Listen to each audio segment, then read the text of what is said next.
Happy to announce that this afternoon the building has been cleared, and the EPA made that decision today.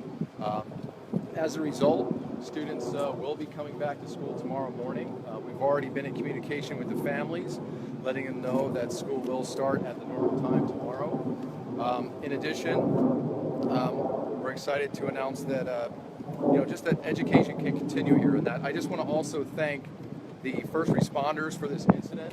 When it happened, they were there. I want to thank the teachers who were here for 14 hours beyond the school day. And most importantly, the students and parents who were out there in the community. Students were great that night in a complex situation. And again, parents have been very critical in this partnership as we've communicated and worked through this to get to today. But I'm happy to take any questions you may have, and appreciate your time. The biggest question right now for everyone is, how did the mercury get into the building? And if it was a student, how did the student get it? So all of this is still under investigation. We're trying to put some puzzle pieces together. We do believe it was a student. Again, we haven't determined which student, but again, this is all under investigation still. Do you feel comfortable opening the school not knowing where the mercury came from? We are very comfortable opening the school at this point. There's been extensive efforts to remediate the building. EPA has been here along with an outside contractor, and much work has happened to get us to this point and decision.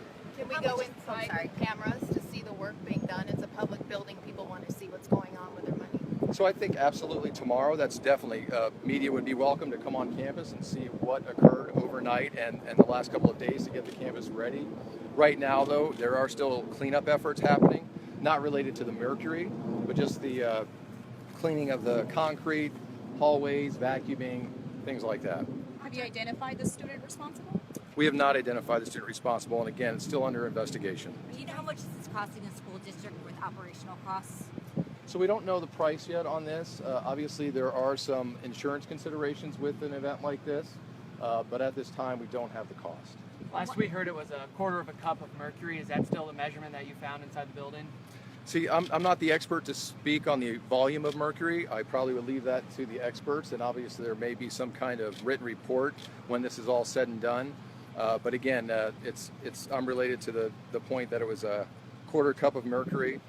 And again, I don't want to give a number right now because I don't have that. How are you following the lead to where it came from? You said you don't have someone identified yet, but do you have a lead as maybe some possible people? So right now, that's a school police matter. So school police are leading the investigation. They're obviously doing their job right now. I'm assuming they're probably working with multiple leads. But again, it's still under investigation. Why does the discovery date keep getting pushed back? I mean, we found out about it on Wednesday. They said it was discovered Tuesday, and now we're hearing that it may have been discovered on Friday. So I can tell you that, I'll just tell you the timeline that we have right now. And again, I want to make sure I give the accurate information once the investigation is complete. We know that last Wednesday is when the administration was informed by students that it was on the campus, and then that's what initiated the events on Wednesday evening. As far as it being on campus before that, based on some preliminary findings, that's probably accurate, but as far as pinpointing the time exactly when it was on the campus, it's still under investigation. It would be very premature for me to announce what day that was on campus. How will these mistakes be made up? It's a great question. So we're working with the state of Nevada, Nevada Department of Education, specifically the school superintendent for the state. And right now our preliminary plan is to have a makeup day on election day. And then also we're looking at a day that's leading up to Thanksgiving as a potential makeup day as well. Are we talking about thousands or hundreds of thousands of dollars for the cost of cleanup? I'm not familiar with what the cost is. Did Johnson have a chemistry lab do they have a chemistry lab? Most middle schools do not have a chemistry lab, but obviously there are labs for science. But as far as middle schools having a full chemistry lab, it's not in the curriculum. So those are more at the high school level. We don't have a chemistry lab at middle schools. Do any schools keep mercury on campus, and if so, why? There should not be mercury on campus, and we have a department in the district that looks at those things when they do inventory of science equipment. But that's one of the jobs of that department, to ensure that we don't have old, outdated thermometers on campus. I was told that you guys were supposed to be changing out the air conditioning filters, but now I'm told that they may not be changed out because they're supposed to be changed out in a couple months and they were just changed. So can you tell me if you know anything about those filters? I can just tell you right now, I walked in the gym just now, and that's the area that was probably the most impacted. I just talked to a person with operations verifying that the filters had been replaced, again, as a precaution. The other thing is that as I was walking in that gym, some of the efforts that have been done overnight leading to today are renovation in nature. So there are some missing carpet places, 25-foot area in the gym floor itself that's been removed. It's not replaced yet, obviously, but that's what the efforts were overnight. Again, an extra precaution to move that material out that could be impacted. I was also told it couldn't be underneath the bleachers because of how your bleachers are, so it had to be somewhere on the gym floor. Is that true? So the bleachers extend out over the gym floor, and then they retract back into the wall. So there are portions, I believe, of this part of the gym floor that's been removed that are under the bleachers once they extend. What time exactly will the school open tomorrow? I'll have to get the precise time, but it's a normal start time for this school, but I can get that information for you. And what would you tell parents who are hesitant about sending their kids back to school tomorrow? So I think the message to parents is that we've got to get students back in the routine of education. The campus is safe. It's been checked and checked again and cleaned thoroughly. Again, I just want to show the appreciation to parents and all of our first responders, the EPA, for reacting so quickly in this situation. While that night, on Wednesday night of last week, can be very frustrating, it was precautionary. We just wanted to make sure that students were safe, the facility was safe, so that's our message to parents. You guys were going to meet today with the other agencies to talk about what did not work. Did you come to any resolution on how you could better inform parents as they're waiting 12, 13, 14 hours to be reunited with their kids? Updates, every 4 to 6 hours. So we're playing with different ideas in a debrief situation. How can we communicate better with those parents who are on the perimeter? We do have our parent link system, and about 5 parent links were sent out throughout the evening that night. We know that as parents were here waiting for their children, phones were dying. So what we want to do is make sure we explore ways we could communicate with the perimeter more than just a bullhorn. We also want to have an education process with our students and teachers. An important tool that we've learned in this process was students in the building having that cell phone access at that time, keeping their parents informed. That was helpful. So we're going to also have an education process with our teachers to ensure that in an event like this, having a rotation of students charge in the classroom so they can maintain that communication with outside. The other thing is there was a lot of parents very upset that they couldn't take their belongings back because they had too much mercury in their belongings. What are you doing to compensate for those upset parents? It's a great question. So we're working with our risk management department. Again, the numbers on those materials that haven't been returned, it's approximately 53 items.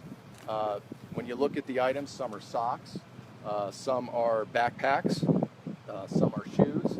But again, those items will not be returned for safety reasons. We are ultimately concerned about the safety of students and families, but we will go through a process of claims with risk management. Who's paying for this cleanup? So at this time, it's really looking at our insurance, and I'm not familiar with all those aspects. We just wanted to go into quick action and get this resolved and make sure that it's safe, so we can get you further answers on that. My last question, question for you too. I know that EPA will better be able to answer this, Sure. But according to their website, it said that 2 tablespoons, you have to be worried about 2 tablespoons of mercury. If it is in fact a quarter of a cup, that's 4 tablespoons. So that makes it even that much more dangerous. So with it being tracked and not knowing the exact dates of when it happened, how can we be so sure that it in fact is ready for school tomorrow? We can verify that this school is ready. I walked the gym, as I said before, it's ready. There's been a lot of work to remediate and clear the facility of the material. I just know that the EPA may be better able to address those questions regarding the mercury, but the bottom line is this was a serious event. I just want to make sure that it's known that the district took this very seriously. We reacted proactively in many instances, and will continue to do so. How do you know it's not going to happen again if you don't know where it came from? So it's under investigation. We obviously hope to find out which student brought this to the campus, and again, that investigation's ongoing. Are you guys keeping any staff, or maybe, I don't know if EPA would answer this, but on campus to make sure that maybe parents who didn't bring clothing items that may be contaminated don't recontaminate the campus? I'll let the EPA address that in their comments coming up here in a few moments. Thank you. Thank you. Right? Thank you.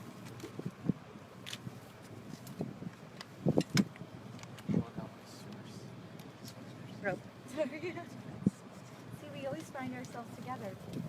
Thank you. You guys have all of them back? We're not gonna have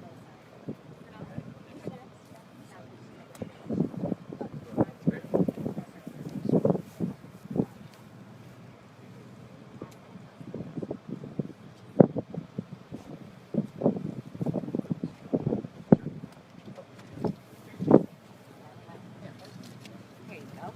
I'm gonna have to do it.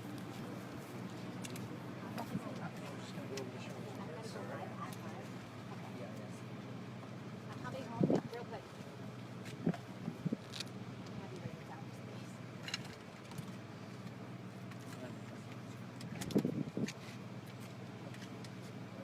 Thank you.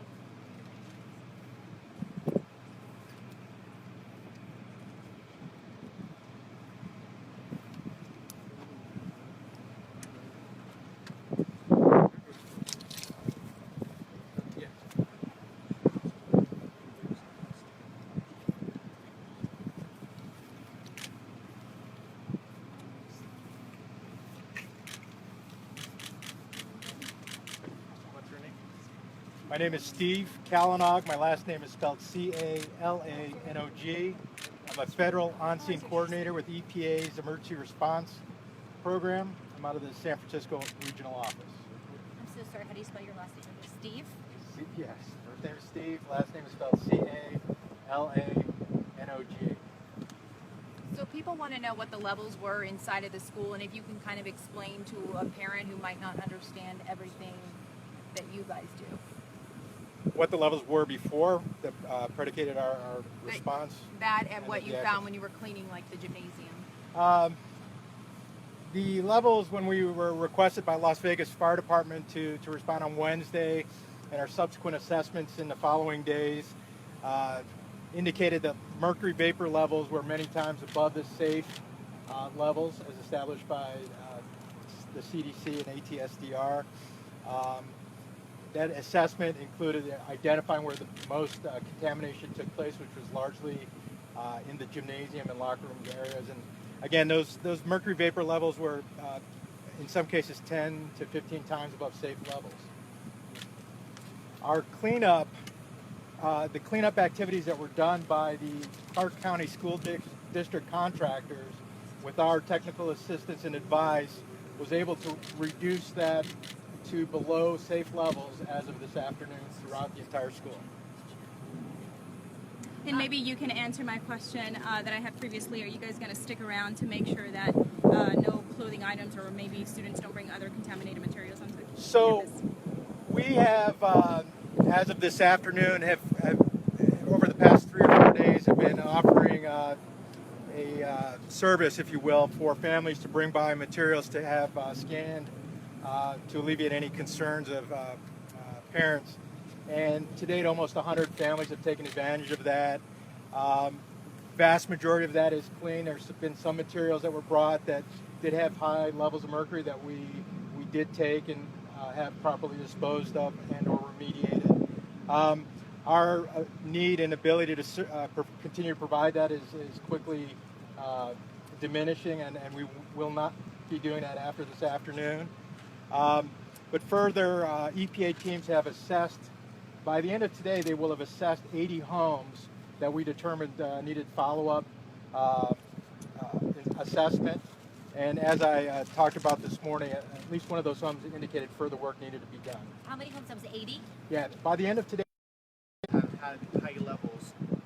How do you determine that? Because is it because it was touched by a student, or is it because of the evaporation? okay, so mercury will vaporize, if you will, at about 74, 75 degrees Fahrenheit. We're bringing in equipment that monitors the air, and we're looking for this mercury gas. So we're able to tell, this is very sensitive equipment, we're where quickly, if mercury is present, in a particular case, the levels were such that in discussion with Southern Nevada Health District, we determined and agreed that we should remove the occupants until we could lower those mercury vapor levels. Have you looked into maybe thinking that maybe they were the people that may have brought the mercury to school in the first place? You know, the EPA's approach is to protect human health, and the kids' lives are most important. As Dr. Barton indicated, there's an ongoing police investigation, and we're not in a position to speculate who's responsible. Our job is to find the mercury in the homes and make sure that these homes are safe. And you know, based on the fact that we've been to 80 homes and have only found one, it leads us to believe that with some confidence that it's not as widespread as we initially feared. How did you determine those 80 homes? Was some of it requested by families, or was it all your determination? No, there was a variety of different factors that contributed to the list for the inspections. From the amount of contamination on the children, the students that were here, among other things. How long will easy that is it to get such a big amount of mercury into a school? How easy is the access for this? How easy? Well, unfortunately, many of us grew up with mercury. We knew about mercury, and our grandparents used it, and it was not as uncommon to find it in homes. And so I've been on mercury response cases where children find it because their grandparents had it for whatever reason. In this day and age, as we learn more and more about the risks, as more mercury is taken out of communities, this becomes less common, but it still happens. I don't know where this mercury came from, and that's something we're still interested in, as well as the law enforcement. According to your website, it said that you had to be very careful if there was at least, 2 tablespoons of mercury. Well, if it is in fact a quarter cup, that's 4 tablespoons of mercury. Yeah, I don't know about the 2 tablespoons, because a lot less will produce hazardous conditions. So I'm not sure which website you're referring to. It was on EPA's website. There's a lot of pages on EPA's website, and I don't read them all, so I'm not sure the one you're talking about. How much is too much mercury?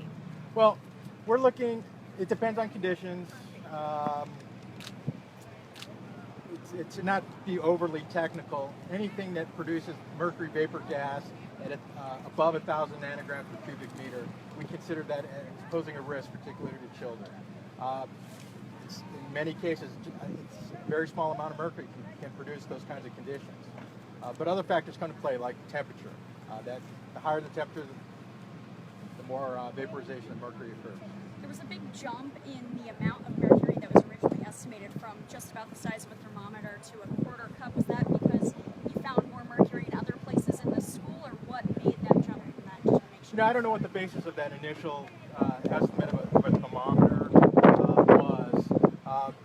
Where the volume is I think what's been reported to us by the cleanup contractor that is working for the school district is they have about a quarter of a cup. That's certainly much more than a thermometer.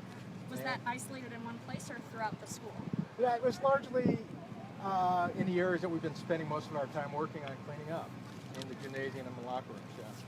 Just to reiterate, you said when you arrived here, the levels of mercury were 10 to 15 times the safe levels? In certain parts of the school, primarily in the gymnasium and locker room, and those areas were immediately isolated and evacuated.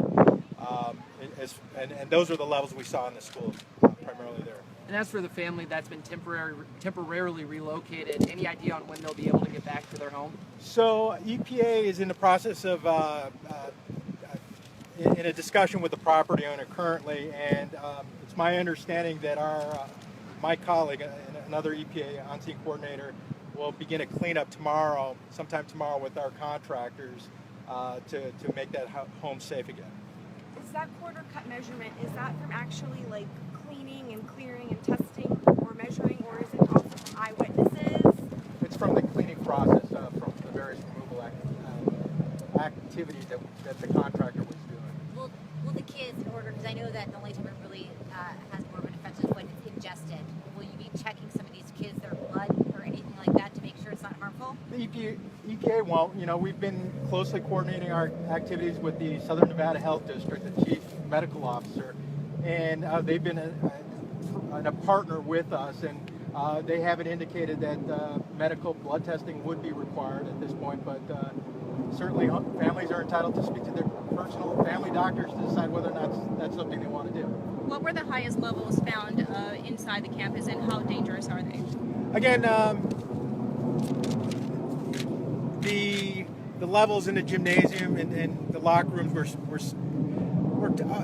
at least 10 times the safe levels, and we don't want children to be exposed to that. So I think that's dangerous enough.